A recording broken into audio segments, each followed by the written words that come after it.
Grand Rising and priming powerful beings. Shout out to you. It's the Holistic Motivator, and welcome to another Rise and Prime. To everybody who's watching live and catching the replay. Today I'm going to be talking about the fruits of the Spirit. And then we're going to get to doing some Qigong movements to fuel ourselves up. By the way, this is Rise and Prime, a holistic rising routine to start your day. A lot of times we are professionals. We just go straight from sleep to work. We work on somebody else's business or our business, but we didn't make the business of our health important. My priority is first you build yourself up from within, and then you are able to serve the people you serve even better. So keep tapping in. I'm going to be talking about the fruits of the Spirit and how to tap into that, and how that, from that, everything else sprouts. So one of the major reasons why I'm big on waking up and being intentional and moving and breathing and connecting to God is because from the fruits of the Spirit, all parts of your life gets fed. Let me say that again. From the fruits of the Spirit, all parts of your life get fed. And if you feel yourself up first thing, then guess what? You're able to continuously be fed for the rest of the day. So that's what we do when we plug in spirit to God first thing spiritually. So the fruit, here's what it says. According to Galatians 5 verse 22, it says, but the fruit of the Spirit is love, joy, peace, forbearance, kindness, goodness, faithfulness, gentleness, and self-control. Those are the fruits of the Spirit. A lot of people be scared of the word, but this was here in the beginning.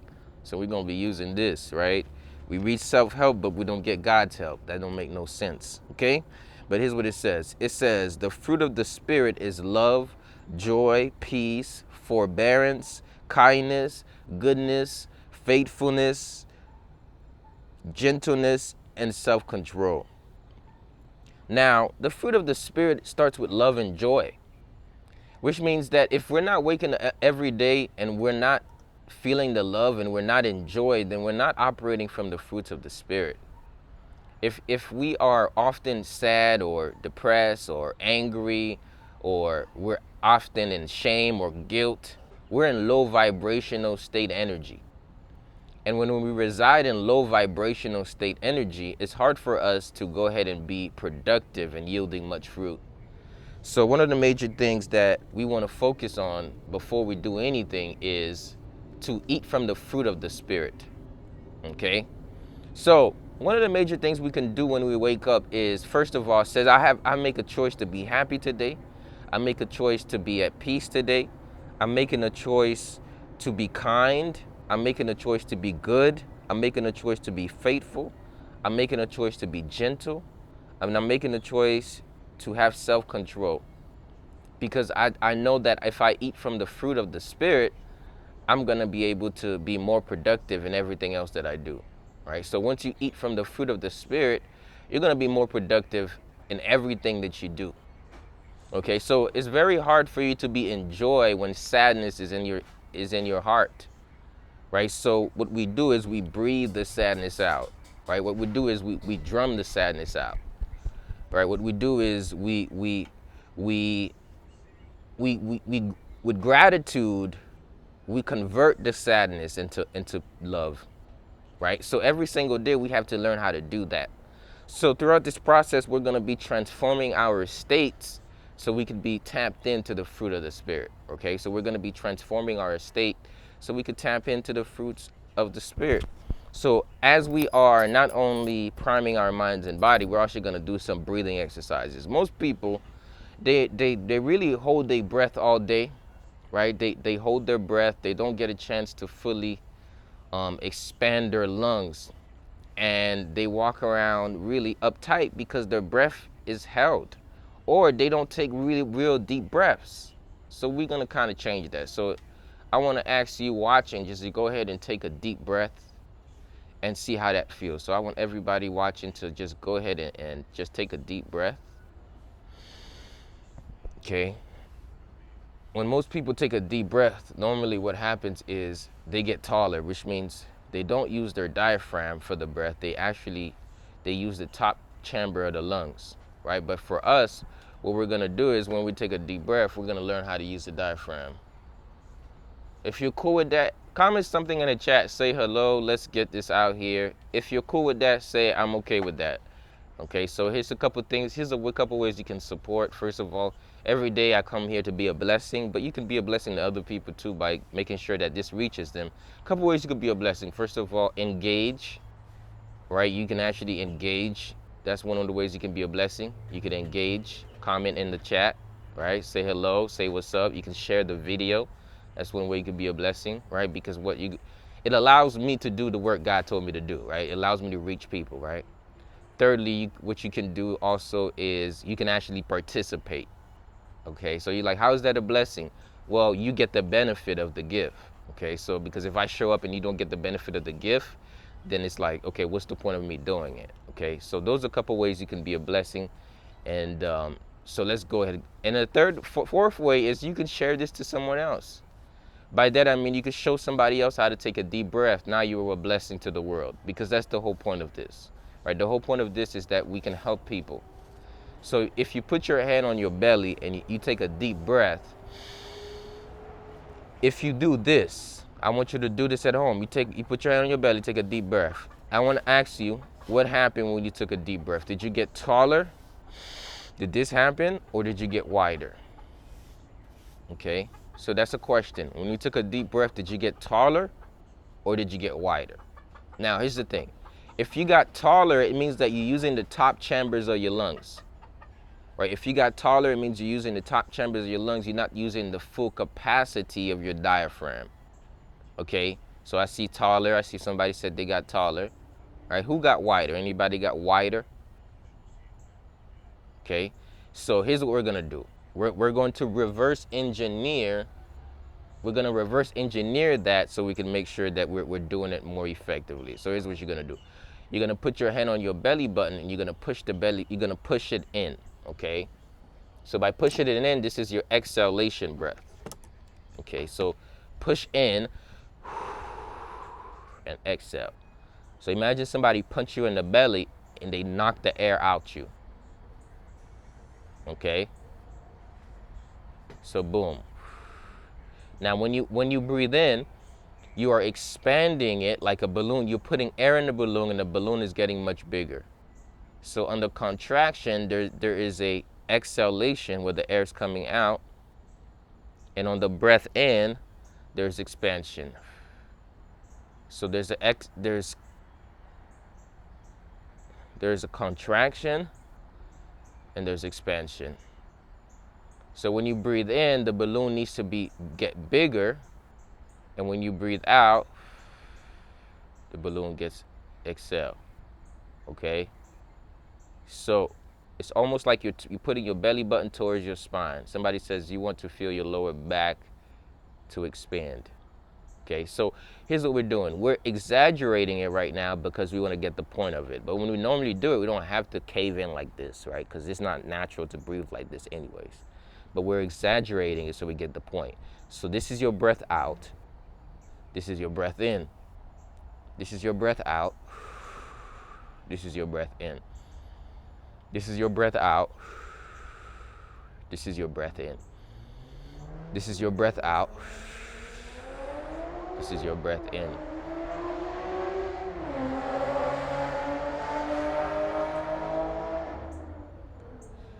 Okay, so notice I'm talking about the fruits of the Spirit, yet I'm talking about breathing. Okay, it's very funny how when God tell you to go do something, other people will have their say about it, not knowing what God told you to do in the dark. Right, and the message to God's people is this, is that God is saying you're looking for spiritual things, but your body is blocked off, and that's why you're not tapping into the spiritual things.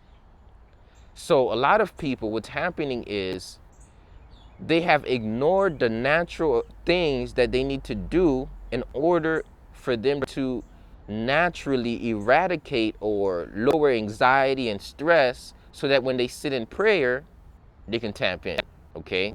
So here's the thing. Here's a couple of things. Let me work on your minds. First of all, don't feel offended by the adjustments you need to make. Take it as a message, right? Reason why I love Jeremiah was He had to give hard messages and people wouldn't hear them, and that led to the destruction of it, of an entire city, right? And when God got a message for his people, we often, I just want to say, just shut up and listen. Just shut up and listen and actually follow through with it. Is that okay? Can I be a little bit bolder in explaining that to you? What I'm telling you right now is when we are in prayer, we can't walk around in anxiety all day. If we have to learn how to breathe, okay? We can't, it's like, listen, God communicates to you within you, and if there's all these other things blocking it, it's hard for you to tap into what God is saying to you, okay? So breathing is very important. Eating healthy is very important. Healing is very important, okay? So we can't seek God in a toxic temple. So just as it is important to dwell on your word, to meditate on your word, it's just as important to breathe and meditate before you get into the word. It's just as important to breathe before and sit in silence before you go pray. Because there might be, so you ever been praying before and you trying to pray and then you thinking of all these thoughts, you're probably just thinking about the food you're doing at home and you're thinking about what she's thinking, you're overthinking about, you're making assumptions about everything, right? Because we have not learned how to master the breath, okay? That's another thing too. We have not learned how to be okay with ourselves. Okay, somebody says, you calling me out? Absolutely, I'm calling you out. I know when people get offended because my numbers slash, okay? But I'm gonna tell it to you straight like it is. Right? Somebody had commented, it was like, I'm not, look, it was, okay, whatever. I forgot what was the verse. But literally, I'm here to turn you against your own beliefs about what it means to follow Christ and pick up your cross. Right? I'm here to do that. That's my job. I'm here to convince you that it's not just you actually going and sitting in prayer, it's you actually living a lifestyle of prayer. I'm here to convince you that it's not just you actually speaking out of your mouth prosperity, but it's you developing prosperity habits. I'm here to convict to you that it's not just you speaking demons out, but it's you changing the things that's bringing them in. I'm here to convict to you that we can say demon come out, but then we smoke something and then we open up the doorways for the demons to come in. My conviction is not from a place of judgment because I needed my own conviction. That's why I'm doing what I did. Literally, and I do not doubt that I will still need it. I'm telling you straight up that God needs clear temples because we're living in a time, we're living in an era. Here's the thing, okay, let me give you a word. Stick with me here because you need to hear the word, okay? We're living in a time where we can't just be a one-part Christian. When we get from God and we give nothing back to him. That's what we often do. We pray to God to give us stuff, but when he's ready to do something through us, which is still going to be a blessing to us, we're not willing to make the changes for him to do that. So that means we go to church, we ask God for stuff. We want God for healing. We want God to do he already did so much for us.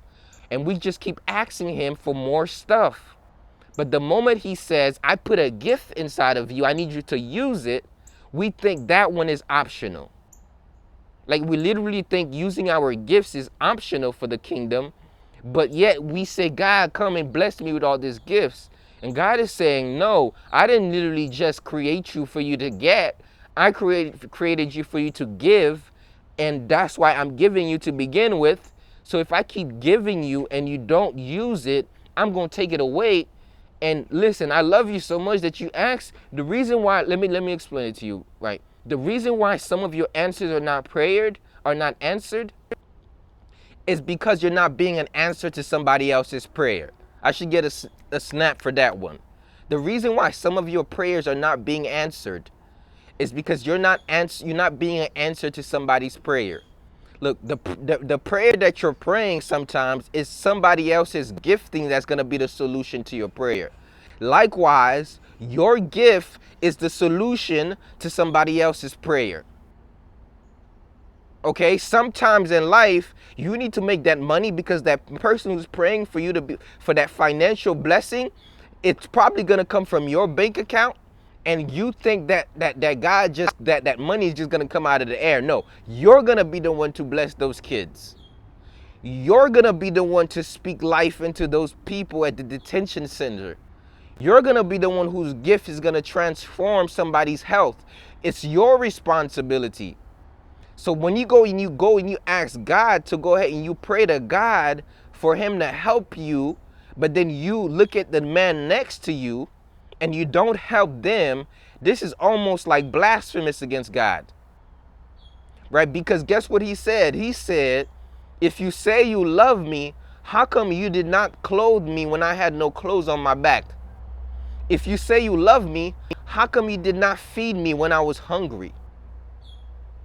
You're at the train station and you see somebody sad and depressed, but because you have not cultivated the spirit in you in a way where you are okay with yourself, you would rather shut up rather than you're speaking the next into somebody's life.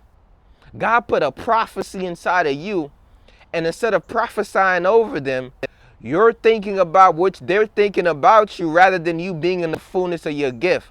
And God has told me to tell you, if you don't use your gift, he's going to take it away.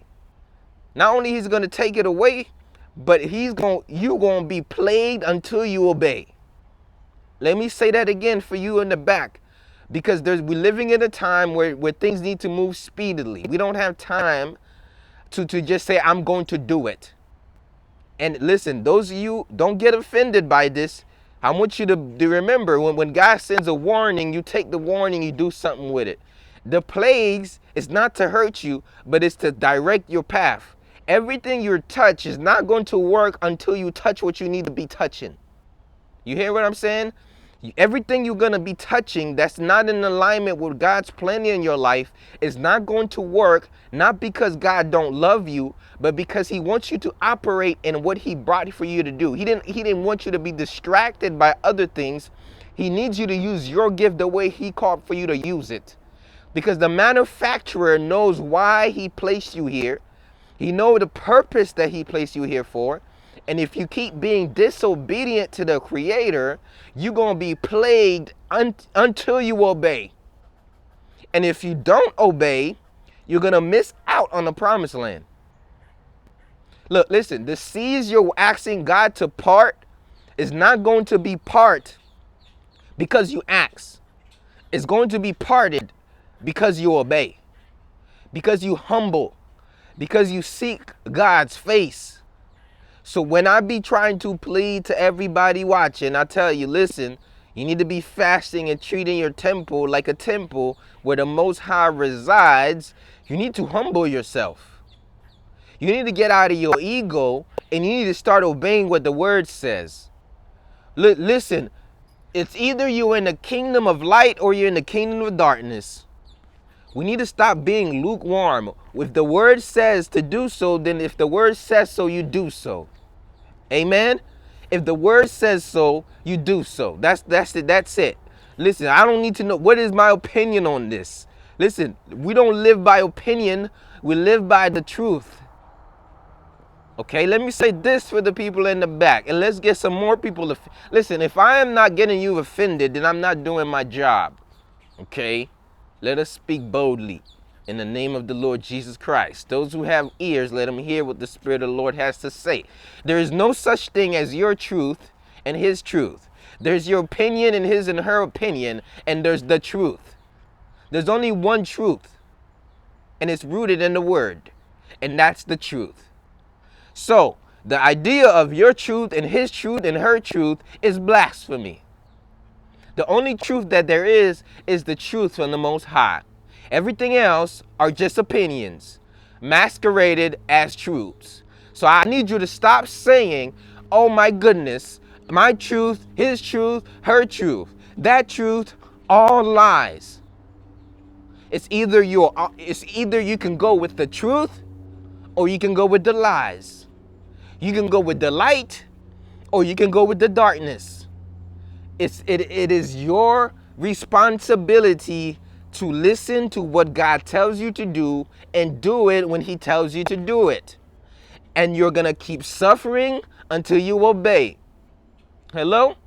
If God tells you to let something go and you're not letting it go, you're going to be suffering that thing until you obey. If God tells you to change the way you're eating and you're not changing the way you're eating, you're going to keep suffering until you obey. If God tells you to start a business and you're not starting that business, you're going to keep suffering until you obey. If God tells you to move on from a relationship and you're not moving on from the relationship, you're going to keep suffering until you obey. So stop asking God to praying away your suffering and not taking action on it. If you don't take action on it, he's not going to do nothing. He's saying, look, I hear your faith, but please, if you are so faithful, please put some work on it. You got to be so faithful that you're able to look, you say, God, I know you're going to handle the rest of the money, but I'm going to be so faithful. I'm going to take my last and put it as the direct deposit. I'm going to put it as the down payment.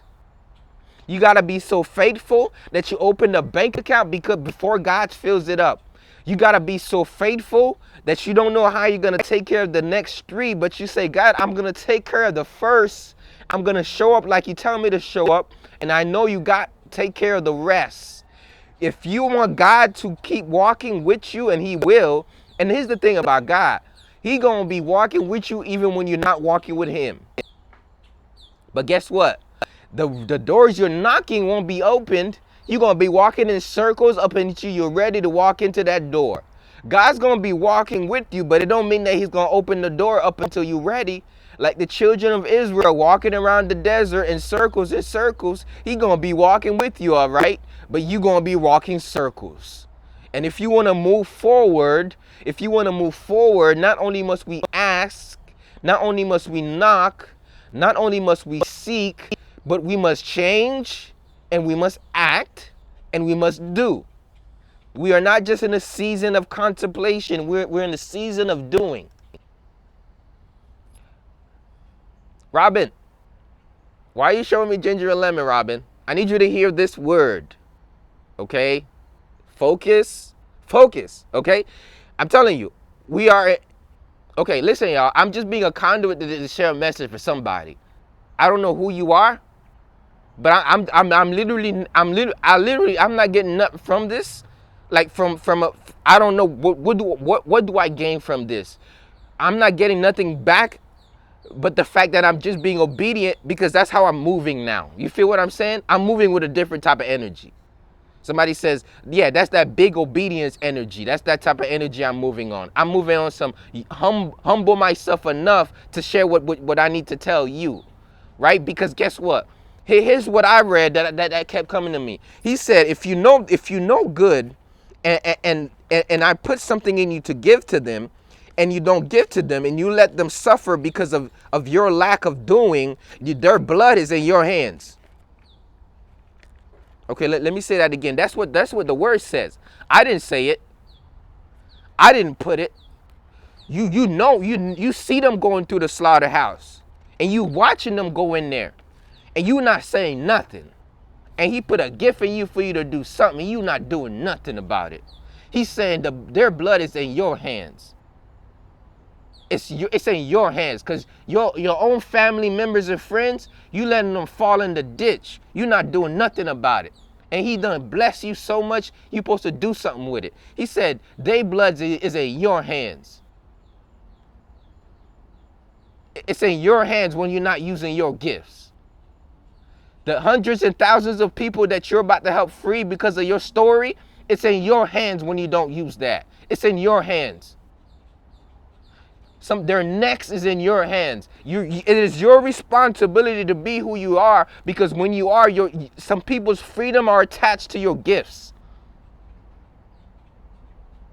People's freedom are attached to your gifts. And if you be on that selfish tip, and you be like, yo, I'm good mentally, I'm good spiritually, I'm good financially, I'm just gonna be good by myself, you ain't gonna be fulfilled up until you make sure they good too. It's not just you and your little family being good, up until they good too. And it's not like you're gonna be captain, save a person. Right? I had to replace that last word. You're not gonna be captain, save a person, but you're gonna be captain, be yourself. That's who God's calling you to be. He's not calling you to be a superhero. He's calling you to be a normal person who's just super. I'm not that special. I'm just normal. But my normal is extraordinary. I ain't no different. I walk around, I'm just like everybody else. Ain't nothing that different, ain't nothing that special. The same thing you see in me is that thing is in you too. It's just manifested differently. I may be a mouth, but you might be a hand. She might be a hand and you might be a feet. You may be a finger, but listen, everybody got a gift in the body of Christ, and it's time for you to use it because somebody's next is in your gift. So when I be here, I'll be like, yo, let's take this seriously. Let's grow to another level.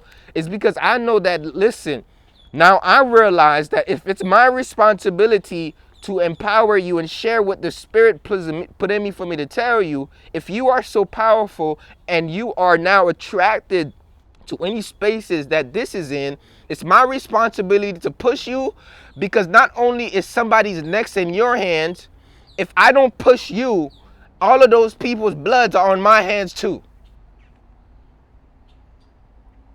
If I don't push you to do what you need